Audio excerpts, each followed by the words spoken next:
Welcome to Marriage with Joy, which is the most open discussion on the internet about the positive, purposeful, powerful, pleasant aspects of living in harmony with matrimony. Marriage with Joy unabashedly discusses the most interesting questions raised by listeners. Our informed and informative panel addresses issues with thought, wit, and aplomb. Voted Best of the Web 2 years running.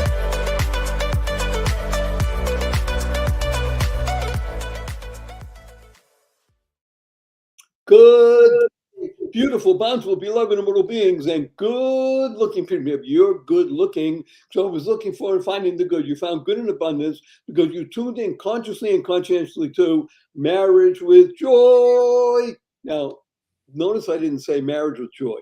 Marriage with joy. And I especially say it that way because today is a unique day. It is the 29th day of the month of December, which throughout the world on this calendar, this is a universal calendar these days, it marks the end of the calendar year called 2025, and of course, transitioning into another year. However, we're not going to do what most everybody does during this particular week, which is to look back and see what happened and what we can talk about and explain and such like that.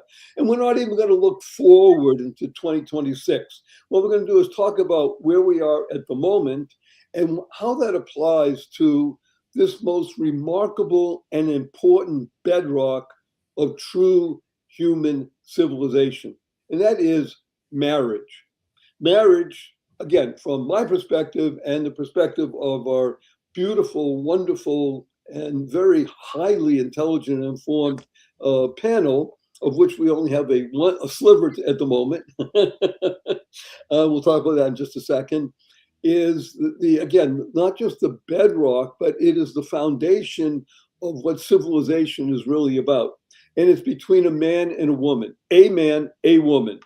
And in this case, not just two people, but two people who have consented and desire to be together in what we call holy matrimony. Yes, it's a holy state. And to bring about, that's H-O-L-Y, holy matrimony, to bring about a holy, W-H-O-L-Y, holy prospect of being of benefit to themselves, their community, their nation, and the world. Now, that may sound like a very big kind of robe to put on, very heavy. In fact, it is a big robe. It's not that heavy, though. It's like assuming the office in a very high rank, a cabinet minister. You fill the role willingly, knowingly, caringly, because you know that what you do makes a difference. That's really the essence of what and how I approach marriage. And I believe all the rest of our panel who have given us such great insights over the course of the past few years that we've been together. Now, I will mention that we have three remarkable beings on the panel in addition to myself. My name is Barry Shore. I am known as the ambassador of joy. Notice I didn't say the ambassador of joy, because joy is not just joy. Joy is an expression. It's a verb. It's something that literally radiates from the inside, goes out, and much like a tsunami of goodness, it brings benefit to all. Now, you don't have to be like me and express it that way. Everybody has their own version of what joy is. The important thing is that it shows up in everything that you do. Your face, your actions, your thoughts, your words, and your deeds. So normally we have our wonderful, beautiful Dr. Diane Medved up in Northwest United States, where the sun doesn't rise until 8 o'clock in the morning. It's dark until then, and it gets dark again at 4:30, and we're just beginning the winter, so she's now in winter mode. We also have wonderful Maura Sweeney, who is driving with her wonderful husband, Jim, south on I-95 from Virginia down to their home in Florida, and are waylaid by traffic and all kinds of construction and things like that. So she may not be joining us. We also have Lori McDermott, who resides most of the time in Southern California and is right now, I think, probably in Pennsylvania because she and her husband are doing a business and possibly there, or she may be in Chicago with the family. The point is she's not here at the moment. So it's Dr. Diane Medved and myself who will be holding up the fort and bringing forth to you what we can on this really unique day.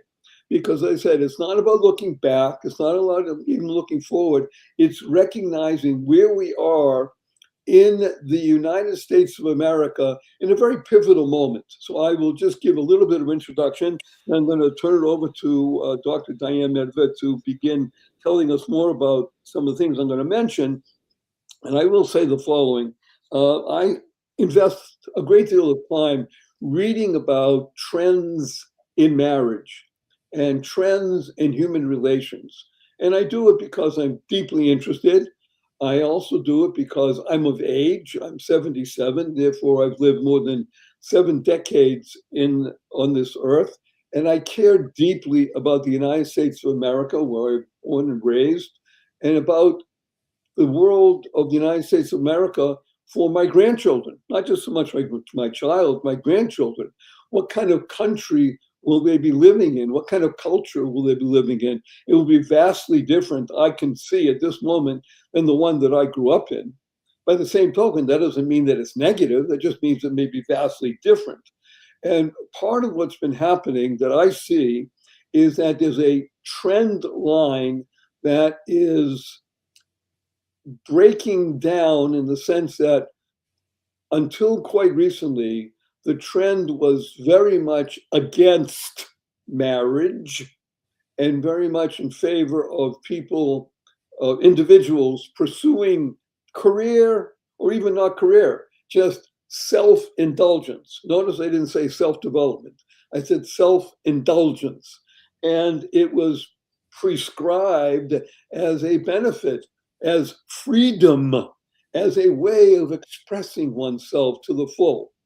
And one of the things that I put forward, and I believe Dr. Diane will agree, and if she doesn't, that's fine, and certainly Maura or Lori, if they're able to join us, is that the greatest expression and self-awareness comes about by being involved with another person, a person that you really want to be with, that you've chosen, that you've asked to be with, to share a life together. Now, again, we call this marriage. And marriage is made up of 3 wonderful and important stages. One is commitment. The second is trust.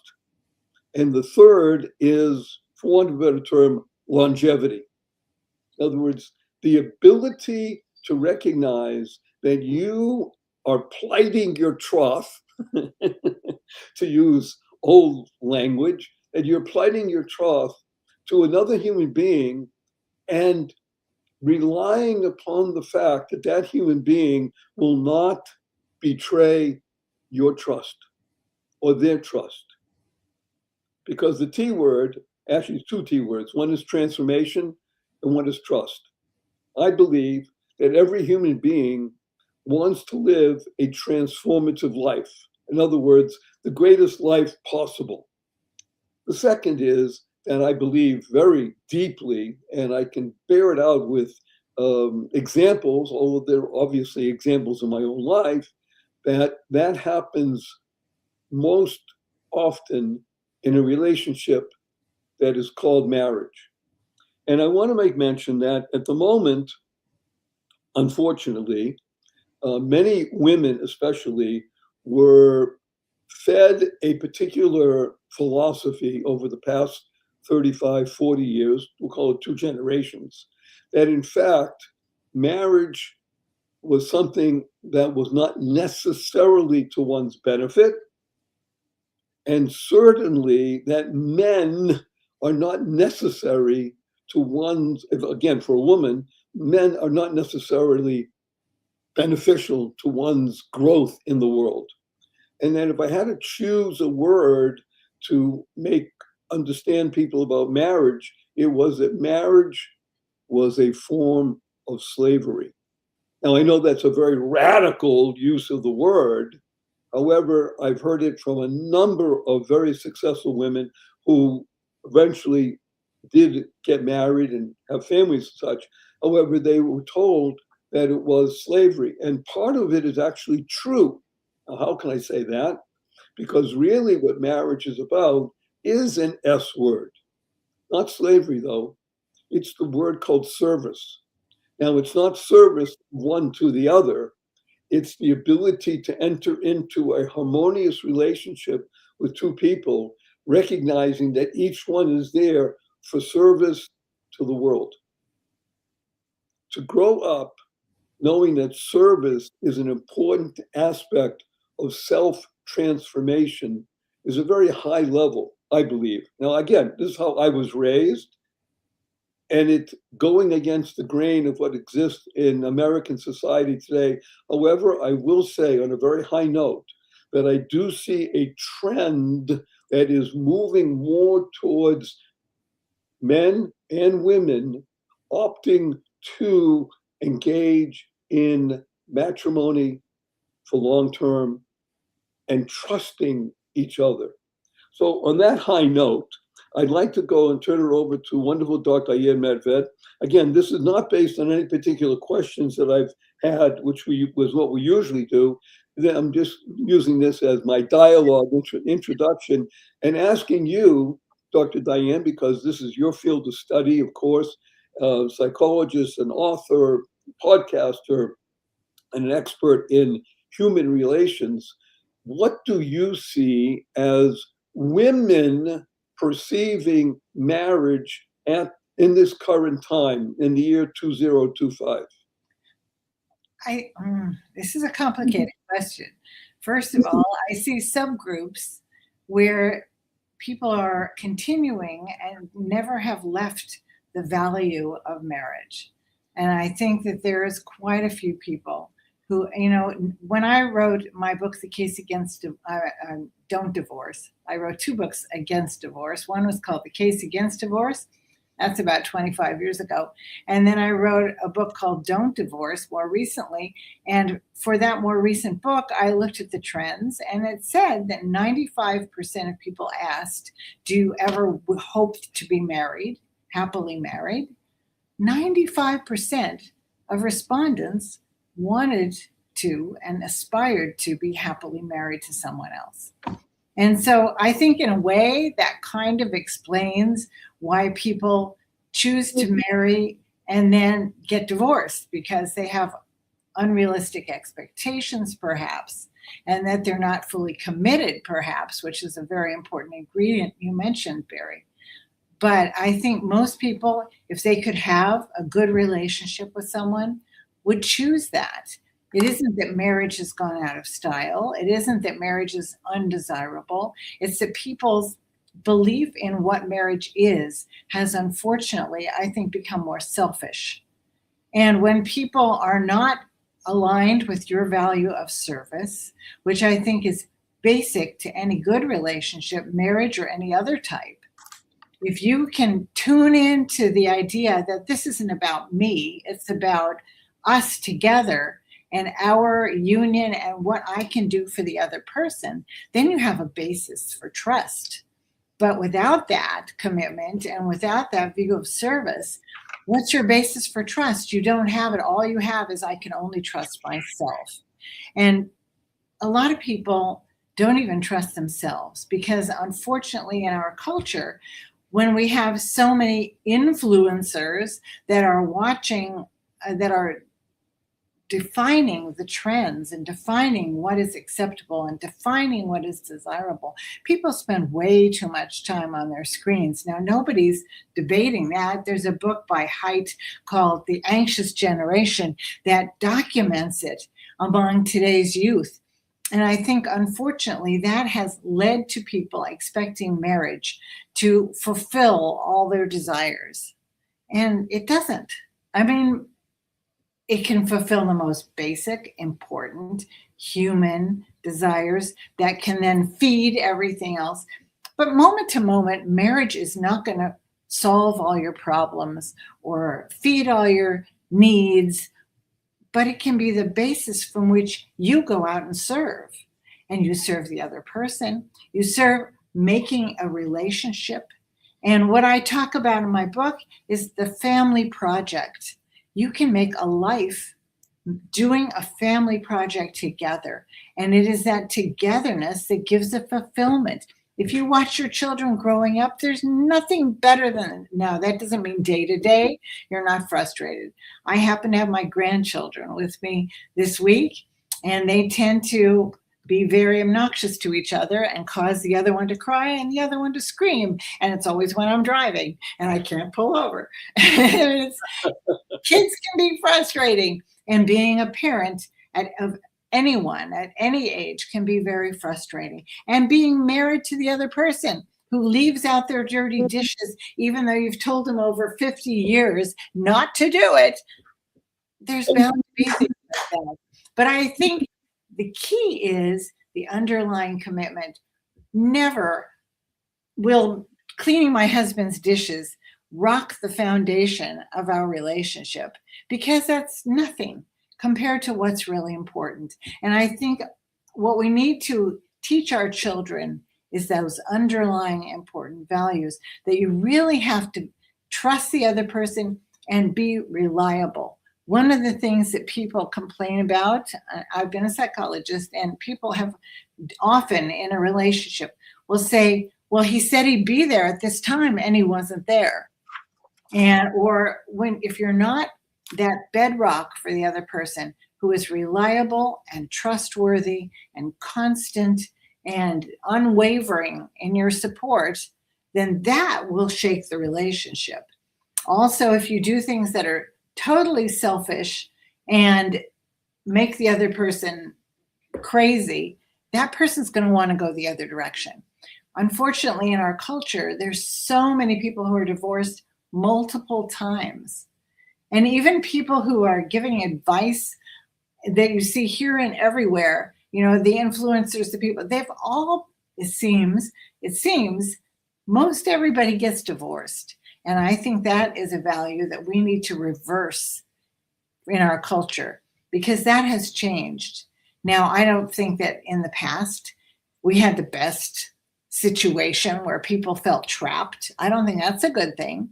But I think we need to forge ahead from this moment on a path for communication that will make marriages solid, that will keep them focused on what the long-term goals are, which is to form a family, to form a union, to form something enduring that you can trust, that you can rely on, that you can serve in. I think those are the benefits of marriage that don't go away. And as you get older, at least I'm noticing, there's a lot more like intrusive medical stuff that gets in there, and it's so bothersome. But if you don't have that basis, the thing that really props your relationship up forever, then all these intrusive things are going to make you want to run the other direction. But I know in my heart of hearts that, I mean, I could never abandon my husband, because he and I are like one soul. And if you can develop that feeling and develop that relationship with someone else, then you will never be lonely. You will never feel abandoned. You will always feel that your time is well spent with the other person. So, I mean, that if you're talking about right now, what's the problem? The problem is divorce has become ubiquitous and accepted. And the problem is people don't look toward the other person as a source of service, reliability, and trust, just as you were saying, Barry, as moment to moment, every day, something that is unwavering and will never change. I think those are the bases to go. Now, I also want to mention, you said we don't want to look at the past, we don't want to look at the future, but I think we have to look at both in order to inform where we are now. Okay, so, let's put that on pause just for a moment. Okay. I want to pick up on something that you said, and I think it's tremendously vital. So we're celebrating in the coming year 250 years of the existence of the United States of America, which arguably is the greatest project, experiment in the history of the world, because it does and has lent itself to individual beings pursuing those interests that bring about the greatest happiness in life. Yep. And so you mentioned these wonderful words, the T word, the trust, the R word, reliability. We talked about service. And I want to make mention that you're right. In years past, even though it seems it's too easy to say, well, 50, 75 years ago, whatever it was, people didn't divorce as much. Well, yes. However, it may be because they felt trapped. All right. Today, divorce is so easy that one could literally get up in the morning and say, yeah, I don't need this anymore. Goodbye. Exactly. So the pendulum has swung. What we're looking for, what we're talking about, Diane and myself, and what Marriage with Joy, this podcast is about, is truly urging people to look at themselves and be seekers. Seekers, because if you seek, guess what will happen? Oftentimes you'll find. I read a quote just this morning when I'm preparing. I prepare myself mentally and spiritually for our podcast, and I came across something that I found to be very powerful. It was about a friend of mine, actually, and he wrote a book, and he was married twice, divorced his first wife. Second marriage went just so powerfully beautiful because it was, unlike the first one, built on the T word, on trust. And he asked his wife, because he said, I'm nothing special. What was it about me that made me attractive to you? And she answered the following: I knew I could trust you. Isn't that a great answer? And he gave this, because he's a writer, he said, from him, trust is the following: never trust, you trust the other person, never to hurt, humiliate, let down the other person. And that is the heart of any serious relationship, whether we call it marriage, friendship, community, the ability to know that you are trustworthy. And I think you've been saying it so eloquently, Diane. It's talking about US. So US is a wonderful little acronym. It stands for United Souls. People talk about finding a soulmate. All right, it's better than not, right? It's not just a body. But most people don't, Barry. That's, I think, something that people could do right now to enrich their relationships. And that is to realize that it's not just what we're doing in this world day to day, but there is something beyond that, that we have a soul. We don't even acknowledge a soul. You can say you're soulmates.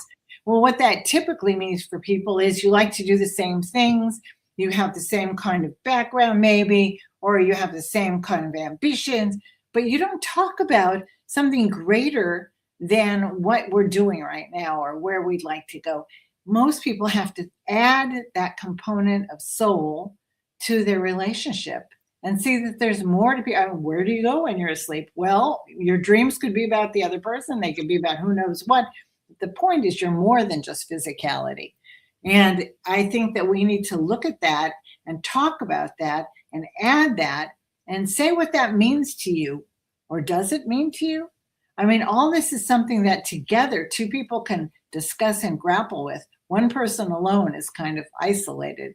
And that's why another reason why two people can form a bond that can advance you both physically and spiritually. This is so delightful and delicious. And I've been involved recently with some people that are very much involved with the bioengineering, the ability of longevity in life. And you and I know it's your brother-in-law, a friend of mine, who recently was diagnosed with something that is life-ending. Now, I don't want to be glib in any way. We all face it. I mean, life-ending. We get to a certain age that when people who are involved with the biosciences talking about longevity, and people are studying it, they come up with 5 basic things, no matter what, which one of them is exercise. Duh. Another one is diet. You got to eat well, eat right, exercise. Another is sleep. Sleep is one of the most important aspects of living well, and most people don't you do enough of it. The fourth item that is always mentioned about living a healthy, long life is what you just said: relationships. Exactly. Loneliness literally takes years off of one's life. And it's not sufficient. Oftentimes, it's, well, I'm members of the Carpenter Club, or we fly drones, or those are all wonderful things. Nice. It's good to have interests and hobbies. What we're talking about is, like you just mentioned, true compatibility that goes beyond your physical existence. I mean, that's woo-woo stuff. However, to be able to talk about it with another human being and feel safe that you can discuss these kind of things, you want to mention the G word, God. Okay, fine. You know, that's up to you. However, the ability to understand that we are a physical being and by definition limited, and yet we lead a limitless life, that our life really has a meaning. You said it, you have grandkids. And I saw a great quote that I mentioned recently in my newsletter. And the quote is, a baby is God's opinion that life should go on. Whether it's your own or somebody else's, to celebrate that there's life there. And it goes beyond your own time. What a wonderful, but that only happens when you can curl up in front of a fire on a wonderful winter's eve and talk about life beyond us. Well, it is tough. I mean, you have to admit, Barry, that Yes. I mean, it's not a topic I like to even admit. I don't like to, because there's so many exciting things in the world. I don't want to miss them. And so that's the thing. I don't want to not be here for something. You know, I don't want somebody else going through all my Yes. collections and things that I mean, it's like I don't want to go. I love it. But at the same time, I mean, reality is undeniable. Although I am pushing it off as far as I can to deny. I mean, Right. really, denial's not just a river in Egypt, but I'm on it. Because I just love everything that I get to do. And when you're in love with your life, then you don't want to leave it. If you're in pain, which a lot of people are, then it becomes less compelling. And, you know, that's why. Let's talk about that, because you mentioned that. And again, we have a broad range of people who listen to us. And I'm very happy and honored that we have people that are in under 30. A large part of our audience is under 30 and listening to us. Let's be blunt. When you get to not your 50s, but your 70s and 80s and 90s, well, as you said, so what were your phrasing? That medical things intrude. And they do. That's, stuff goes on. I mean, it just, that's nature of the beast. But you know something, even the youngest listeners, and thank you very much, should be aware that things happen at any age and be grateful for every day and wake up saying, oh my gosh, I have another opportunity today. Moda Ani, thank you, God. Because every day for every person is a gift. And if we squander it, okay, that would be maybe looking at TikTok or something. But at the same time, you have an opportunity. And if we lose that opportunity, yes, we should exercise. Yes, we should have a good diet. But at the same time, we can't ignore the spiritual part. And that's why I'm so happy that my husband and I are the same religion, Jewish. And we have a sort of structure, a basis around which to hang our beliefs and a lot of questions. But I think having that structure is useful for forming that interchange and cementing our compatibility around that lifestyle. I want to make mention of how beautiful your phrasing of something. a family project. And again, we're talking about marriage with joy, two people. Let's say two people who are happily married and they're not blessed with children, therefore not grandchildren. It doesn't diminish by one whit their ability to live in joy every single day with each other. Mm-hmm. Fine. Can children contribute? Well, yeah.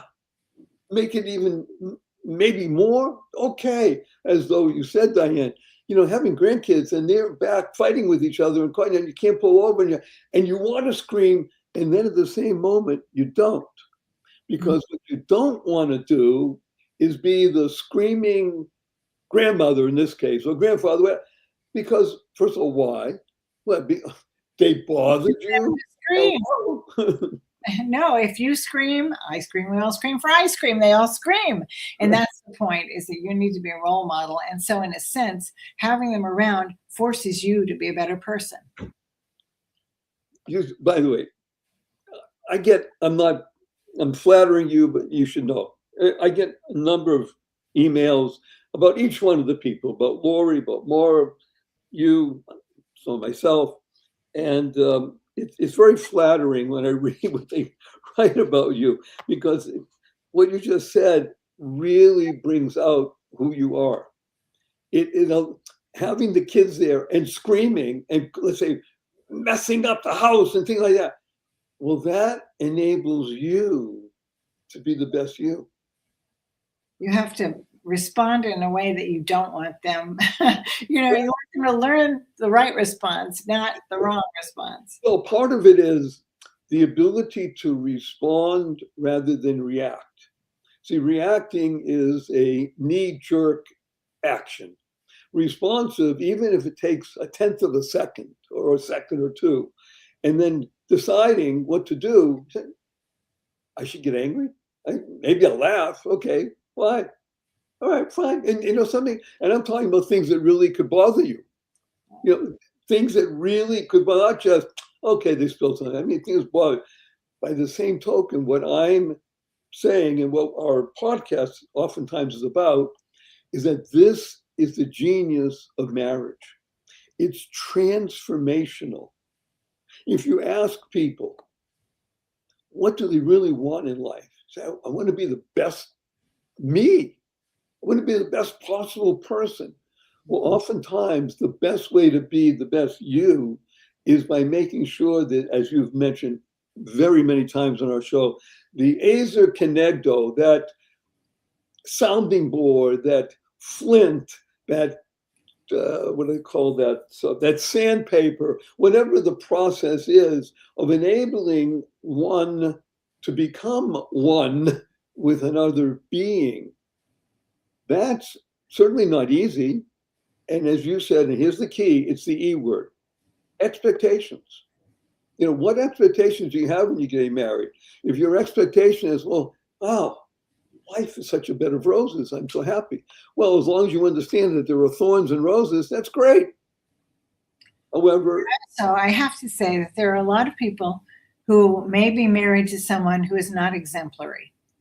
And that then presents a problem for them because they are frustrated sometimes and they're angry sometimes. But one of the things that I am fortunate to have been blessed with was optimistic parents and upbeat parents. And I have found, especially in my practice, that I often have to teach people, and I'm able to because of them, thank you, parents, to have a rubber bumper on me, and things can hit it and bounce off, or they can go over my head. Somebody would say, sometimes says to me, that wasn't very nice. And I was like, I didn't even notice they were insulting me. I mean, this is the thing. If you have ingrained in yourself a positive attitude and a positive outlook, things will bounce off of you, even if they're annoying, even if they're bothersome, they often won't penetrate. So I think that a contribution that you can make to a marriage, if one of the people is not upbeat, is to model for them how they might behave in a more positive, happy way, so that then they have no reason to be angry. In other words, all they see is the positive stuff. That is marriage with joy. When the other person sees that you are positive, then that person can draw from you and become more positive too. Woo! That's why. I mean, really, there's no relationship like marriage. There is no relationship that can substitute for the closeness that you can have with an individual. And if anybody who's watching who is married, I just have to say, try and treasure what you have and develop what you have and make it the best it can be every day. Don't miss today's opportunity to connect with your partner and say, how are you feeling? How you're doing? I'm here for you. We are a family. We are a family project. And what we do together matters to me. How you think, what you do, what you're going to be doing, it all matters to me. And if you can just take today and express that, you will have had a better day. So I want to use the E word again. So you talked about expectations, and you now mentioned the word express. I know for a fact that the ability to express real feelings, first of all, I can tell everybody, it's not easy. Hello, not There easy. are techniques that you can use. There are ways that you can make it easier. Make it easier. It takes time. I think guys are different than girls, men different than women. However, the ability to be able to do it honestly and do it regularly makes such a difference. So people can say to me, and it has been said, well, you're exemplary, Barry. Look at you, you positive attitude and everything. And my wife looks at me and says, well, you know, yes, trust me. Yeah. Okay. Do I think I'm wonderful? Yes, that's okay. I want to make sure that I'm wonderful for her, not for me. Because what I want to do is to make sure that my wife really feels my love. I care. And it brings tears of joy to my eyes to be able to express that. And again, that's part of the genius of, okay, now we're married 47 years. That sounds like a long time. Okay, it is. And I'm happy to be able to say it. I look forward to saying we're married 74 years. That would be even better. You know, another 27 plus years to go. The ability to manifest in one's own life that which you think about and wish to express to somebody that you care about, there's nothing better. You just said it. I mean, there is no other something close to this thing called marriage. It's not a partnership relationship. It's not a business relationship. It's not even a community relationship. It's something that transcends all of that, right? Well, when you said Azer Canecto, the idea that men and women are two sides of the same being, and that if you're by yourself, you're missing something that could be added. I mean, I understand that there are some people who never find a spouse, and there are some people who have to get divorced. Absolutely, I understand that. But at the same time, that doesn't mean as a culture we should devalue marriage. And we need to, even those who are not successful in it, who haven't found a person and who may have gotten divorced, even those people should help all of us recognize the value of it. Because the more people are happily married around us, whether or not you're alone or with someone, the more people around us who are happily married, the better our life is going to be, the better the culture is going to be, the more happiness there's going to be, there's more joy is going to be spread. That's one thing about this Christmas season that we're just wrapping up, is that there's this whole ambiance of joy. Yes. And I mean, thanks to you, Barry, you get to have it and you spread it all year round. And everyone who's around you does appreciate it. But I think every person listening can contribute to that. And the more they spread joy around themselves, starting with their relationship, the more our culture will be uplifted, the more we will be caring for each other, the more secure and confident we're going to feel together, and that will bring a better future. What a delight, what a pleasure, right? Creating this culture of value, valuing someone else, and in some levels, exceeding expectations. In other words, you don't go into a marriage with low expectations. And if you go in with false expectations that the other person is there to be an agent for you to become happy, okay, that it may or may not work out. What you want to do is be part of a culture that values trust, human transformation, growth, learning, sharing, all of these things that we, in the world of being happily married, and again, happily married doesn't mean that there are no movements of up and down. Hello, we're dealing with human beings. Human beings have issues, like you said, medical issues, personality situations. Stuff happens. It's the nature of life. Isn't that wonderful? It's the nature of life. So to be able to understand that in the storm, okay, storms rage. And guess what happens sometimes? Oftentimes after a storm, well, you got rainbows. I think it's important to keep in mind that when people get married, there's an assumption that one person and the other person love each other. And when you say to your spouse, I love you, that's the basis of it. Now, what does that mean? It means A, I accept you. I love you.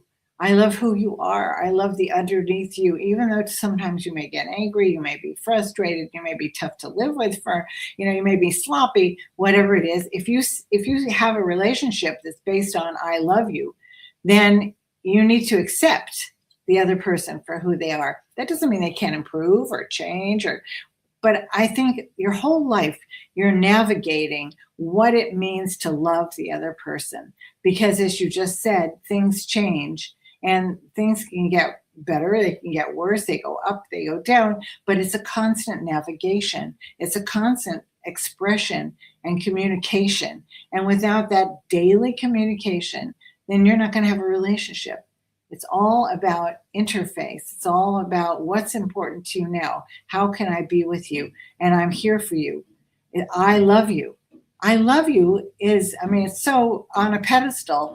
And yet, what does it really mean? It means, as you said, Barry, that service element, but it also means I want to add acceptance of who the other person is. And if you accept the other person, then you say, okay, I don't like this, I don't like that, I don't like that, but I do appreciate it, love A, B, C, D, E, other stuff. So bring forward toward you the stuff you love and push away to recede into the background the stuff you don't love. And then you'll be confronted with the good stuff and let the other stuff go. There's a popular book called Let Them. And we have a mutual friend who was then named Liz Brenner, now Liz Danziger, who wrote a book called Winning by Letting Go. And I think that concept has gotten very popular. If they want to do something lousy or nasty, let them.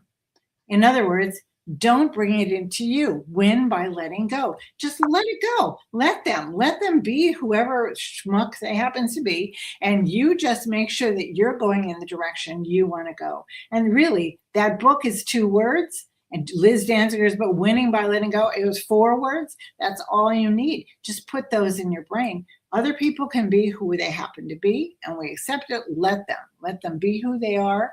And you just do the best you can to be the best person you can be at any given moment. That's really what's going to save you. And it's so interesting to me how this has become so popular now, and it is not a new concept. And that's the whole thing about the rubber bumpers. You just let them. You just let it bounce off of you and go their directions. And then you can have a lot more peace, because what other people do is not a comment on you. They don't care if you wear crappy clothes, which I wore my teenagers, when my kids were in junior high, they quickly gave away clothes and I caught them all and I still wear them. So, and it's like, well, how my daughter said, how can you wear this schmata that I wore, this rag that I wore in high school? And I cast off that was from Delia's, which was an old mail order catalog. And it's like, I can't waste that. We paid for it. I'm going to wear it and I don't care. It's like, don't care. That's what Let Them is all about. Don't care about other people's judgments, other people's opinions. Just care about yourself and your own behavior. And especially in marriage, care about the other person, their well-being, that they're doing well, that they're feeling well. Do what you can to enhance that, and it will come back to you. But as far as nasty stuff, let it go. Gee. Woo! Well, this is why people tune in consciously and conscientiously, because they know that what they're hearing here is deeply good and beneficial and loving and caring and so much fun. So it is fun. Thank you, Barry. Yeah, thank you so much. We're going to bring it all to a close at the moment. And again, for this remarkable calendar year, and we wish that the coming year should be one that is more dedicated to love, peace, happiness, joy, based on these words that Diane's mentioning: trust, reliability, life, living inspirationally for eternity, recognizing that you live for eternity. And be the person you want to be. People have resolutions this time of year. They want to improve their working out and they want to lose 10 pounds and they want to do all these different things. But write down all the things that would characterize the person you want to be. Then rank them and work mainly on number 1 and number 2. And I don't think those are going to be physical things. I think those are going to be things that have to do with relationships, with spirituality, with the deeper values that you hold. And if you can write down the things that are really important to you and rank them in the order that you feel they are important, then work from the top down. If you can do one thing, that would be a huge accomplishment. Most people give up their resolutions, but if you can work on being the person you want to be, you will feel such a sense of accomplishment because you've written it down. Writing it down gives it legitimacy, by the way. If you just think them, that's great. Okay, that's good, but that disappears. Write it down, puts it in the physical world. So I always say there's 3 levels of what you can do. You can think something, goes away. You can say it. It comes into the world, but it's only momentary. But if you write it down, it becomes permanent. So write down your resolutions of and when Dr. Diane means write down, this is for the people who are digital natives. She means using put it on your phone, put it in your notes in your phone. If you have to, I say use a physical instrument, a pen or a pencil. If you don't have one in the house, buy one, and a piece of paper. No, they don't have a pencil? Right. The tangible asset of really writing something on paper has been proven to make a difference. It does. Your phone, it's good. You might reference it once in a while, but you writing it down creates a relationship between you, the physical being, and as you said, thought goes away. Voice, okay, there's something in the world. You wrote it down, and now you can keep it with you. I keep my my mission, my goal on my index cards. Okay, so put here, I'm untaping you have a frame around your screen, right? And tape it on your frame or put it on the mirror that you look at in the morning when you're brushing your teeth and combing your hair.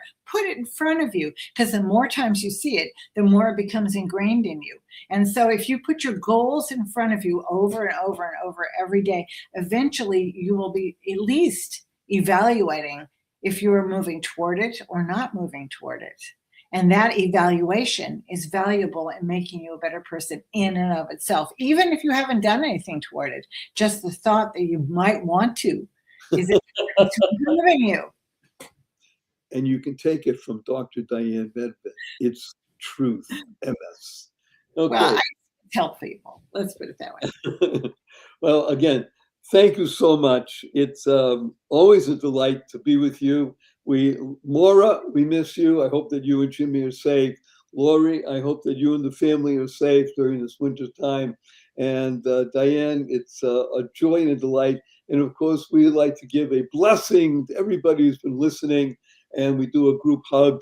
And our blessing is, go forth, live exuberantly, spread the seeds of joy, happiness, peace, and love.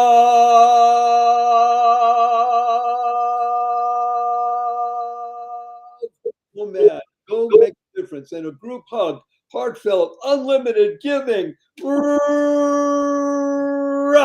Thank you, Diane. Best wishes. Thank you, Barry. Welcome to Marriage with Joy, which is the most open discussion on the internet about the positive, purposeful, powerful, pleasant aspects of living in harmony with matrimony. Marriage with Joy unabashedly discusses the most interesting questions raised by listeners. Our informed and informative panel addresses issues with thought, wit, and aplomb. Voted best of the web 2 years running.